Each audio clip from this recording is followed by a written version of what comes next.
नमस्कार मित्रों, आशा करता हूँ आप सब लोग अच्छे से। सर्वप्रथम तो आप सभी से एक निवेदन है, एक आग्रह है कि मेरे इस चैनल को सब्सक्राइब करें और मेरी पोस्ट अगर आपको अच्छी लगती हो तो उसे लाइक और शेयर करें। और मेरा ये चैनल बनाने का जो मकसद है वो निष्पक्ष कह सकते हैं कमेंट्स है।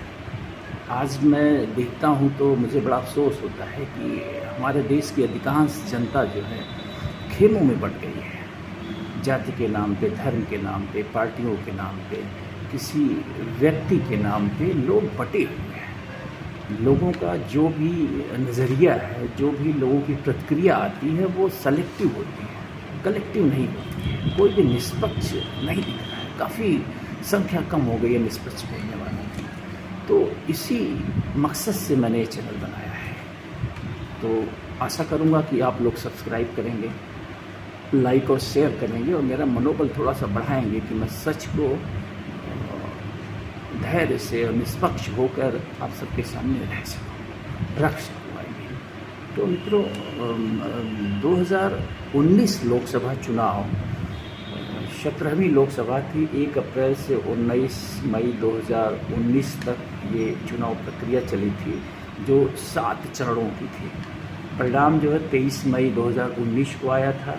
भाजपा को यानी भारतीय जनता पार्टी को 303 सीट मिली थी और भाजपा गठबंधन को अगर जोड़ दिया जाए इसमें तो ये कुल सीटें 353 हो जाती हैं। यानी कि भाजपा के साथ जो अन्य दल जुड़े थे उनको भी 50 सीटें मिली थी।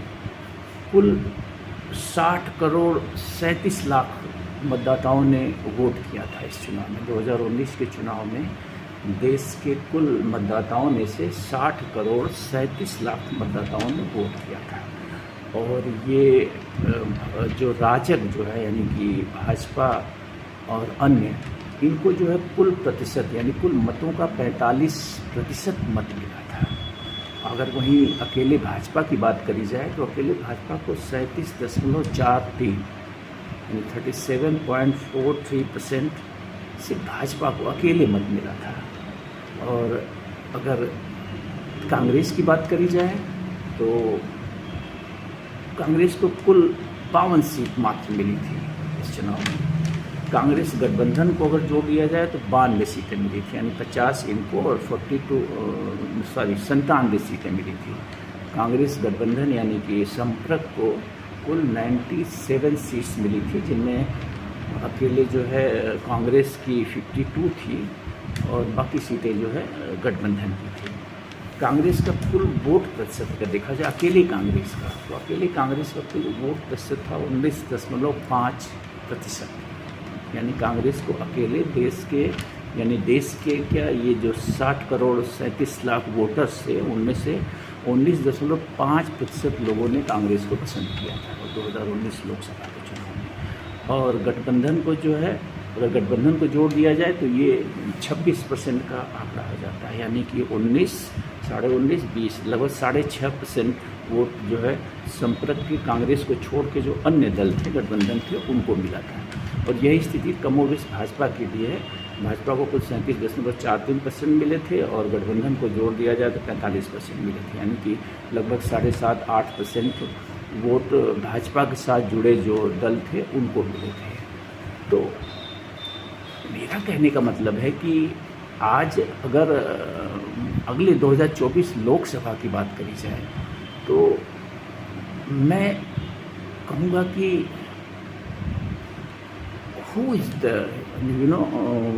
मोदी वर्सेस हु, अगर एक ये क्वेश्चन रेज किया जाए कि मोदी वर्सेस हु, अगर मोदी को परास्त करना है, यानी मैं उन लोगों को ये संबोधित कर रहा हूँ जिनका ये मानना है कि देश में तानाशाही बढ़ रही है, लोकतंत्र की हत्या हो रही है, संस्थाओं का दुरुपयोग किया जा रहा है। यानी several allegations are over there on BJP government, यानी भाजपा सरकार पे तमाम आरोप इस तरह के लग रहे हैं कि वो जो है लोकतंत्र को खतरे में डाल रही है। तो मैं ये जो खतरे में महसूस कर रहे हैं इस देश को मोदी के चलते, उनसे मैं यही कहना चाहूँगा कि अगर मोदी वर्सेस हु की बात करी जाए तो कांग्रेस और राहुल गांधी के अलावा कोई विकल्प नहीं है इस देश के सामने।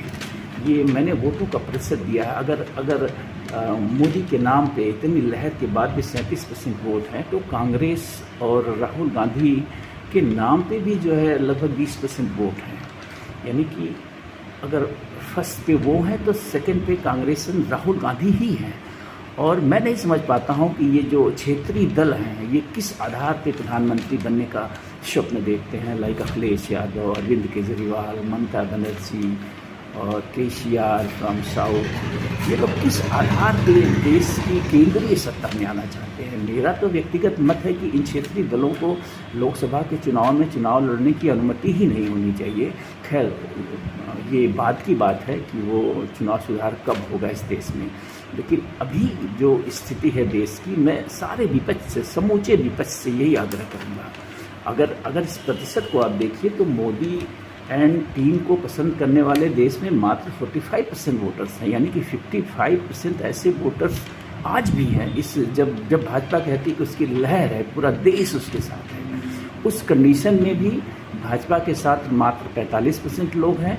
और देश के 2019 लोकसभा चुनाव के आंकड़ों के हिसाब से 55% मतदाता ऐसे हैं जो मोदी को नहीं पसंद करते हैं, जो भाजपा की सरकार को नहीं पसंद करते हैं। तो आंकड़े भी कुछ ऐसे ही हैं। तो अगर ऐसी स्थिति में समूचा विपक्ष एक साथ खड़ा होता है राहुल गांधी के साथ, कांग्रेस के साथ, तभी जाकर मोदी को डिफीट किया जा सकता है या एक मजबूत विपक्ष खड़ा किया जा सकता है देश में, जिसकी निश्चित रूप से बहुत आवश्यकता है। अगर 2019 लोकसभा चुनाव को आप देखें तो ये 55% वोट जो है बिखरे हुए वोट हैं। कांग्रेस को सबसे अधिक 20% हैं, बाकी सारे वोट किसी को 2%, किसी को 4%, किसी को 3%, किसी को 1%। इस तरह से ये जो छोटे छोटे दल हैं, ये दल क्या, इनको मैं राजनीतिक दल भी नहीं कहता हूँ, ये जातीय और धार्मिक संगठन है कुल मिला के। जितने भी दलों को आप देखिए तो ये किसी जाति के बेस पे खड़े हुए हैं या फिर ये धर्म के बेस पे खड़े हुए हैं। ये राजनीतिक दल ही नहीं है अगर सही मायने में देखा जाए तो ऐसे दलों के पास कौन सा नैतिक अधिकार है कि ये जो है भारत की सरकार में जो है प्रधानमंत्री बनना चाहते हैं, जिनको उनके प्रदेश के बाहर कोई पूछने वाला नहीं है, कोई जानने वाला नहीं है, और न ही इनकी कोई ऐसी योजना है जो राष्ट्रव्यापी हो। तो मैं नहीं समझता हूँ कि ऐसे दलों का कोई अधिकार है।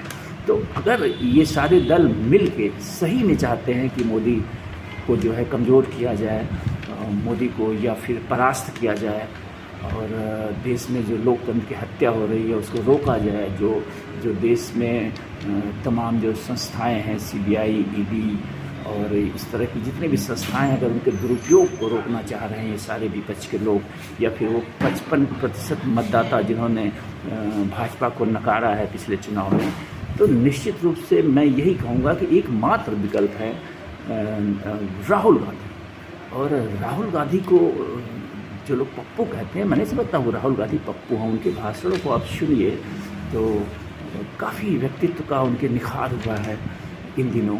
और राहुल गांधी ही एकमात्र कैंडिडेट हैं जो नरेंद्र मोदी को चैलेंज कर सकते हैं। हाल ही के घटनाक्रम को आप देख ही रहे हैं।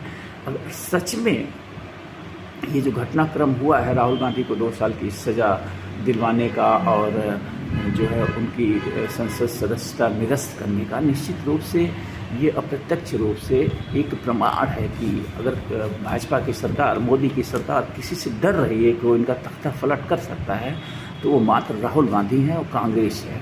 तो मैं यही कहूँगा, मैं किसी दल का समर्थन या विरोध नहीं कर रहा हूँ, न तो मैं भाजपा का विरोध कर रहा हूँ, न मैं विपक्ष का समर्थन कर रहा हूँ। मैं बस एक निष्पक्ष बात कह रहा हूँ कि अगर मेरी हार्दिक इच्छा है सरकार बदले न बदले, लेकिन एक विपक्ष, मजबूत विपक्ष संसद में होना चाहिए जिसकी आवाज़ जो है कोई मायने रखे। तो एक मजबूत विपक्ष लोकतंत्र के लिए बहुत ही आवश्यक होता है। तो मैं ये ज़रूर चाहूँगा कि जो भी विपक्षी दल हैं, जो भी विपक्षी मतदाता हैं जो मोदी को नहीं चाहते हैं, मोदी की नीतियों से असहमत हैं या उनके कार्यों से असहमत हैं, तो उन लोगों को यही चाहिए कि वो राहुल गांधी के नेतृत्व में बिना शर्त लोकसभा चुनाव में उनका समर्थन करें। मैं तो कहूँगा ऐसे दलों को लड़ना ही नहीं चाहिए, सिर्फ समर्थन करना चाहिए कांग्रेस का लोकसभा चुनाव में। और राज्यसभा चुनाव में वो मजबूती से लड़ें, कांग्रेस से समर्थन भी मांगें। तो who against Modi, Modi versus who में मेरा उत्तर यही है कि मोदी वर्सेस राहुल गांधी। अगर ये कह सकते हैं समीकरण बनता है अगले लोकसभा चुनाव 2024 में, और बिना शर्त जो विपक्षी वोटर हैं या फिर जो 55% मतदाता हैं जो भाजपा को नहीं पसंद करते हैं या उन्हें वोट नहीं देना चाहते हैं, तो उन्हें बिना शर्त जाति धर्म सबसे ऊपर उठकर राहुल गांधी के पीछे खड़ा होना होगा। तब आप देखेंगे कि ये चुनाव बड़ा ही दिलचस्प हो जाएगा और भारत का लोकतंत्र जो है एक समृद्ध लोकतंत्र की यानी एक मजबूत विपक्ष जो है देश में कम से कम जरूर पैदा होगा। भले ही न जीते लेकिन एक मजबूत अस्थायी विपक्ष पैदा होगा जो कह सकते हैं कि सरकार में जो है चेक एंड बैलेंस का काम करेगा, इनकी नीतियों के निर्धारण में उसका हस्तक्षेप रहेगा। तो मैं बस यही कहना चाहूँगा, मेरा यही मत है। मैंने जो एनालिसिस करी है, जो मैंने सोचा चिंतन किया, उसका नतीजा यही निकला कि अगर सच में मोदी एंड टीम को परास्त करना है या कमज़ोर करना है तो राहुल गांधी के नेतृत्व में सबको एकजुट होकर खड़ा होना पड़ेगा। और ये 10% का अंतर है, आपको बता दूँ मैं। अगर सारे लोग एक साथ बिना शर्त खड़े हो जाते हैं तो 10% का अंतर होता है। That is very big difference defeat the existing government. तो थैंक यू, फिर मिलेंगे। मैं इस तरह की निष्पक्ष एनालिसिस करता रहूँगा। मेरे इस चैनल का मकसद भी यही है, और मेरे चैनल का जो दूसरा मकसद है कि मैं चाहता हूँ कि मेरा ये चैनल कल को मोनेटाइज हो और इससे मुझे कुछ अर्निंग हो सके, and that earning will be use for promotion of education. जो लोग मुझे जानते हैं वो जानते होंगे कि मैं शिक्षा के प्रति समर्पित हूँ। मेरा मानना है कि कोई भी विकसित समाज जो है वो अपने नागरिकों की योग्यता के आधार पे ही होता है। तो हमारे देश के जितने अधिक से अधिक नागरिकों को हम अधिक से अधिक शिक्षित कर पाएंगे, स्किल कर पाएंगे, तो ही कल को हमारा भारत जो है एक विकसित राष्ट्र बन पाएगा और दुनिया के साथ कदम से कदम और कंधा से कंधा मिलाकर चल पाएगा। थैंक यू, धन्यवाद।